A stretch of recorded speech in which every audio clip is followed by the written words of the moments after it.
6월 13일 월요일 새벽 예배를 하나님께 올려드리겠습니다. 우리 찬송가 79장 주 하나님 지으신 모든 세계, 우리 함께 찬양 드리겠습니다.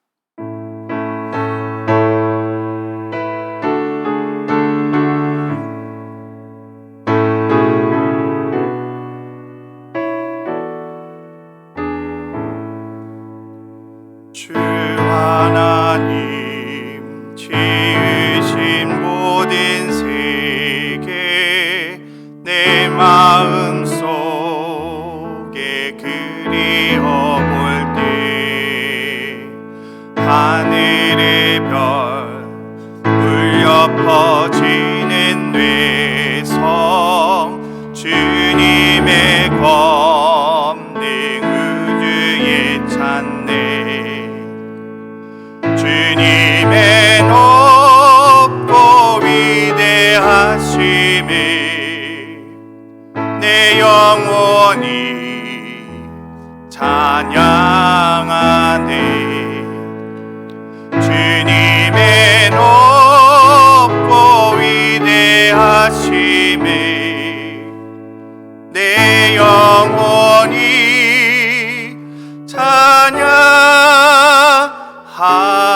찬양하네.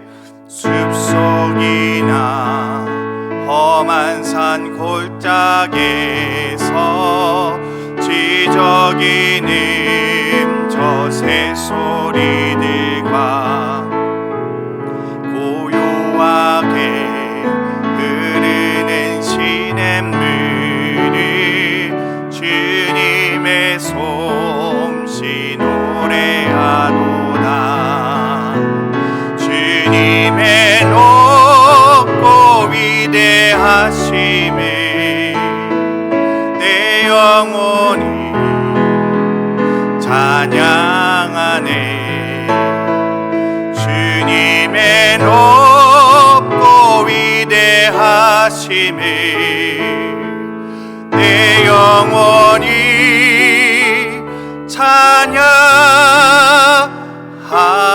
찬양하네. 주 하나님 독생자 아낌없이 우리를 위해 보내주셨네.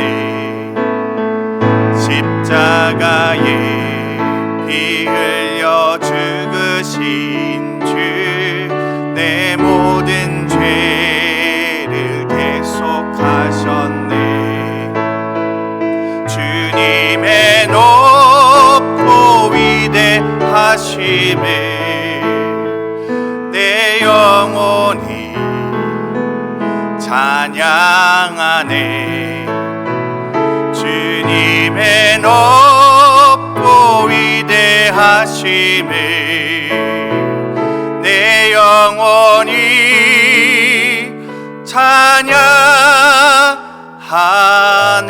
찬양하네. 내 주 예수 세상에 다시 올 때 저 천국으로 날 인도하리. 나 겸손히 엎드려 경배하며 영원히 주를 찬양하리라. 주님의 높고 위대하심을 내 영혼이 찬양하네. 주님의 높고 위대하심을 내 영혼이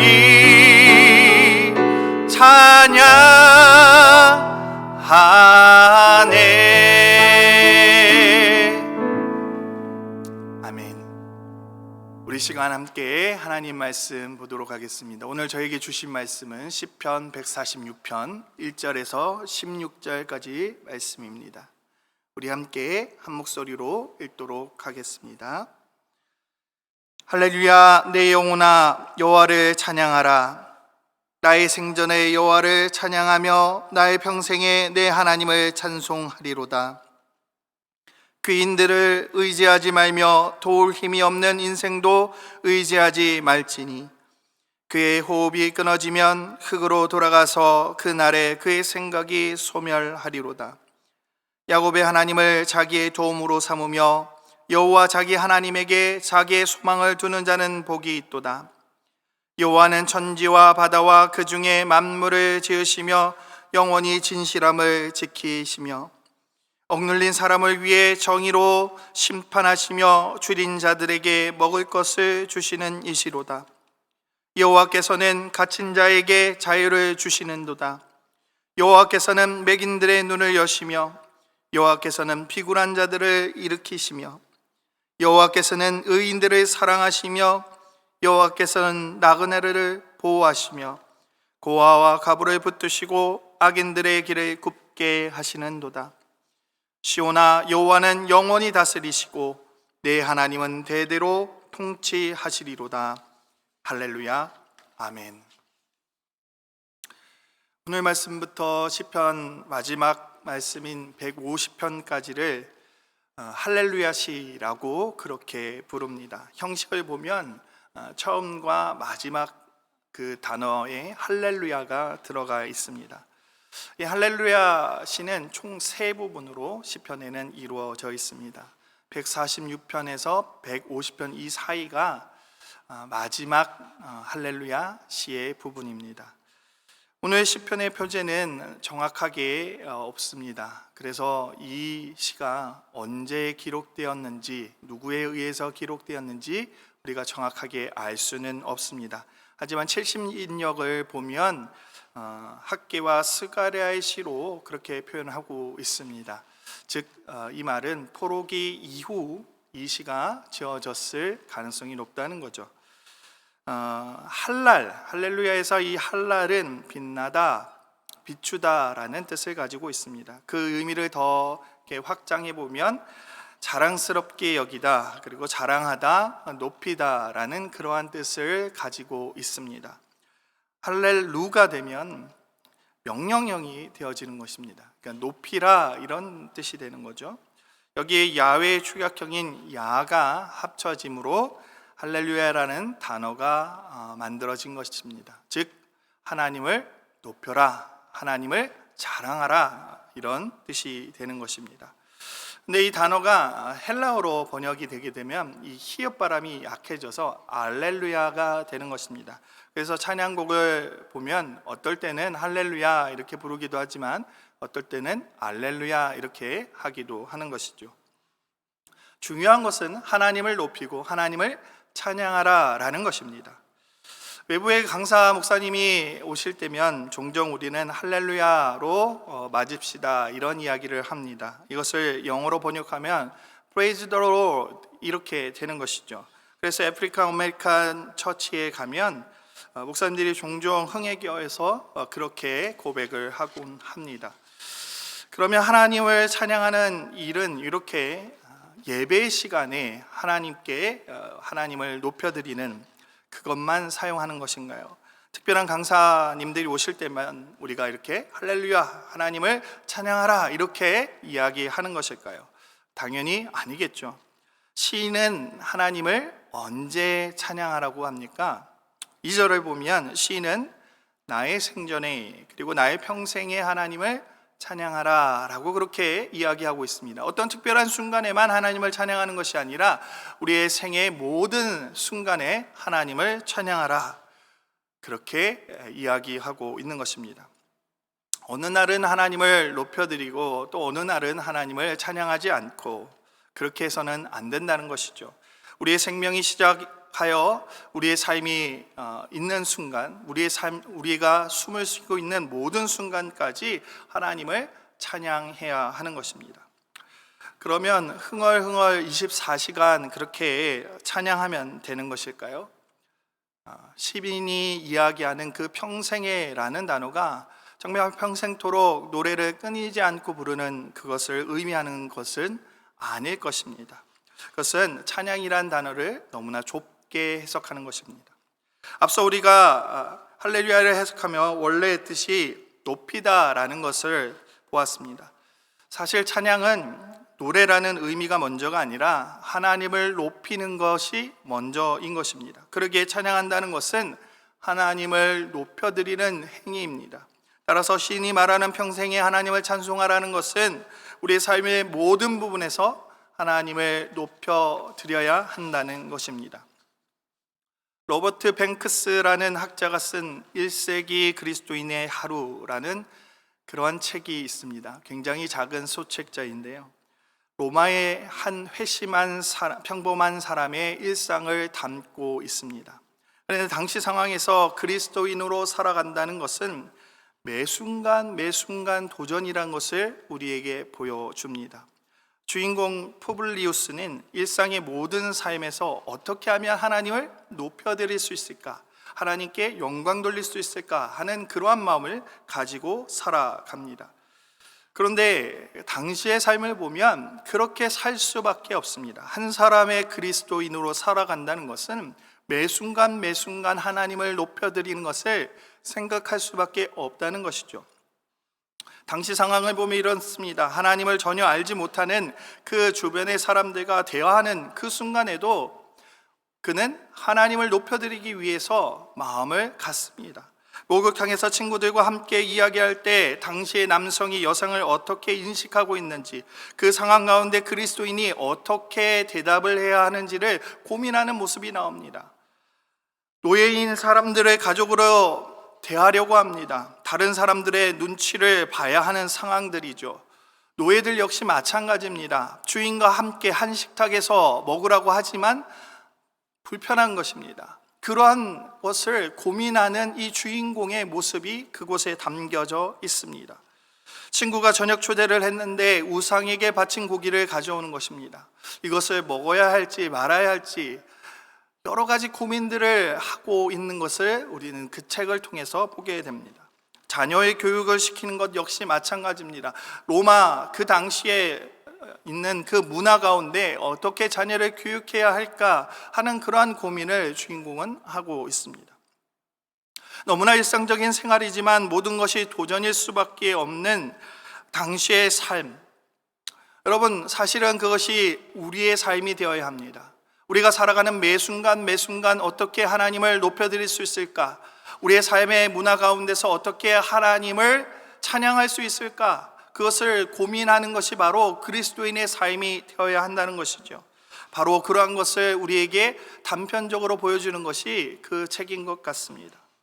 그들은 어떻게 하면 하나님의 이름을 욕되게 하지 않을까를 고민하는 것입니다. 끊임없이 그것을 고민하는 그러한 모습이 그곳에 나와 있습니다. 성도 여러분, 하나님을 나의 생전에 그리고 나의 평생에 찬양한다는 것은 사실은 이런 것입니다. 매 순간 하나님을 내 마음 가운데 품고 그리스도인의 삶으로 살아가는 것, 바로 그것이 하나님을 평생에 찬양하는 것입니다. 그러기 위해서 시인은 3절과 4절을 통해서 요한한 인간을 의지하지 말라고 가르치고 있습니다. 하나님을 높이는 삶을 살기 위해서는 사람을 의지하는 삶을 살아서는 안 된다는 것입니다. 4절의 고백과 같이 인간은 호흡이 끊어지면 흙으로 돌아가는 존재이고 인간의 생각은 소멸할 수밖에 없는 것이 이치입니다. 그러한 유한한 인간의 육체에서 나온 생각을 의지하지 말라는 것이죠. 그것은 너무나 어리석은 일이라는 것입니다. 5절과 같이 하나님이 우리의 도움이고 하나님께 소망을 두는 자가 복되다라는 것입니다. 우리가 삶을 살아갈 때 이 두 가지를 항상 기억해야 합니다. 하나님을 높이고 하나님을 찬양하는 삶을 살기 위해서는 인간을 의지하는 것이 아니라 하나님께 도움을 구하고 하나님께 소망을 갖는 그러한 삶을 살아야 한다는 것입니다. 그리스도인의 삶과 부딪히는 여러 가지 상황들이 우리의 삶에는 존재합니다. 앞서 이야기했던 그러한 1세기 그리스도인들의 삶과 마찬가지인 것이죠. 우리는 매 순간 하나님의 뜻을 구하며 살아가야 하는 것입니다. 그럼에도 불구하고 우리는 때때로 주변의 사람들을 살피고 그들의 반응을 보고 그들의 도움을 구할 때가 있습니다. 코로나의 상황 가운데 우리는 더 많은 고민을 갖게 됩니다. 과연 어떻게 살아가는 것이 온전한 삶일까? 이러한 삶 가운데서 어떻게 우리는 이 문제를 해결할 수 있을까? 여러 가지 문제에 우리는 답답함을 느낍니다. 그럴 때 우리는 주변 사람들이 눈에 들어올 수밖에 없습니다. 그러나 그래서는 안 된다는 것이죠. 하나님만을 바라보며 하나님께 도움을 구하는 삶만이 하나님을 높일 수 있는 삶, 하나님을 찬양하는 삶이 되어진다는 것입니다. 왜 하나님이 우리의 삶의 소망이고 도움입니까? 6절과 같이 하나님은 이 세상 모든 만물을 지으신 분이십니다. 우리가 앞서도 고백했죠. 이 세상 모든 것을 존재케 하신 분이 하나님이라고 말입니다. 7절 말씀과 같이 억눌린 자에게 정의로 심판하시는 분이 바로 하나님이시고, 죄인 자에게 먹을 것을 주시는 분도 하나님이시라는 것, 또한 갇힌 자에게 자유를 주시는 분 역시 하나님이시라는 그 사실을 성경은 기록하고 있습니다. 여러분, 이 사실을 우리는 잊어서는 안 됩니다. 우리 아버지가 이런 분이라는 사실을 잊어버릴 때 우리는 하나님이 아닌 주변의 다른 사람들의 도움을 의지하게 되는 것입니다. 결국 흙으로 돌아갈 그러한 육체를 의존하게 되고, 그러한 생각, 결국은 사라져버릴 그러한 생각에 의존하게 되는 것입니다. 또 시인은 하나님을 어떻게 표현합니까? 눈이 안 보이는 자의 눈을 여시고, 비굴한 자라고 표현되어 있는데 메시지 성경은 이렇게 표현합니다. 넘어져 있는 자, 바로 넘어진 자를 일으키시는 분이 하나님이시라는 사실입니다. 나그네와 고아 과부를 붙드시는 분이 하나님이시라는 사실입니다. 결국 어떤 이들의 도움이십니까? 연약한 모든 이들의 도움이 바로 하나님이시라는 것입니다. 우리의 삶에 일어난 문제들로 인해 상처받고 고난당하고 있는 모든 이들의 도움이 바로 하나님이시라는 사실을 시인은 고백하고 있습니다. 바로 저와 여러분의 도움이라는 것입니다. 우리가 소망을 두어야 할 것이 바로 하나님이시라는 것입니다. 우리는 연약한 존재입니다. 우리는 너무나 연약해서 하나님의 도움 없이는 한순간도 살아갈 수 없는 그러한 존재라는 사실입니다. 그러기에 하나님이 우리의 유일한 도움이고 소망이라는 그 사실을 인식하며 그분만을 붙잡고 나아가는 삶이 바로 하나님을 높이는 삶이 되는 것입니다. 하나님을 찬양하는 삶이 되는 것입니다. 시인이 진정으로 말하고 싶었던 것은 바로 이것입니다. 우리의 삶의 문제 앞에서 하나님만을 의지하라는 것입니다. 그분께 소망을 두라는 것이죠. 바로 그것이 하나님을 높이는 삶, 하나님을 찬양하는 삶이라고 시인은 고백하고 있는 것입니다. 그렇습니다. 시편 146편은 우리의 삶으로 하나님을 찬양하라 라고 이야기하고 있습니다. 그 삶은 곧 하나님을 붙드는 삶, 하나님께 소망을 두는 삶입니다. 바라기는 만나의 모든 성도들이 하나님을 붙드는 삶, 하나님께 소망을 두는 삶을 사시기를 바랍니다. 어떤 경우에도 희망을 잃지 않고 주님을 붙드시기를 간절히 축원합니다. 주님을 붙들고 살아가는 저와 여러분 되어지기를 다시 한번 축원합니다. 왜 그렇습니까? 결국 우리의 이 모든 슬픔을 기쁨으로 바꾸어 줄 분은 하나님이시기 때문에 그렇습니다. 여러분, 욥의 삶이 그랬습니다. 끝까지 주님을 붙들고 있을 때 결국은 하나님께서 그 삶에 복을 주셨고, 그를 통해서 하나님은 높임을 받았습니다. 욥만이 아닙니다. 성경의 모든 인물들은 다 고난 가운데, 고통 가운데 주님을 붙들었습니다. 세상이 다 저주를 받았다고 이야기하는 상황 가운데서 하나님을 소망 중에 두고 있었습니다. 결국 하나님은 당신의 손으로 우리를 높이시고 우리의 삶을 통해 당신께서 영광 받으시는 것입니다. 저와 여러분이 하나님의 영광된 그러한 삶을 살기를 원합니다. 우리의 삶 가운데서 주님을 붙듦으로 말미암아 주님의 이름을 높여드리는 그런 귀한 역사를 여러분 체험하시기를 간절히 축원합니다. 우리 시간 함께 기도드리겠습니다. 할렐루야. 사랑이 많으신 하나님 감사합니다. 하나님을 높여드리기를 원합니다. 하나님을 영원토록 찬양하기를 원합니다. 우리의 삶의 모든 순간에 하나님과 함께하며 하나님의 이름을 찬양하고 싶습니다. 하나님, 그것은 곧 하나님의 이름을 붙들고 하나님께 소망을 두며 하나님께 도움을 구하는 그러한 우리의 기도일 것입니다.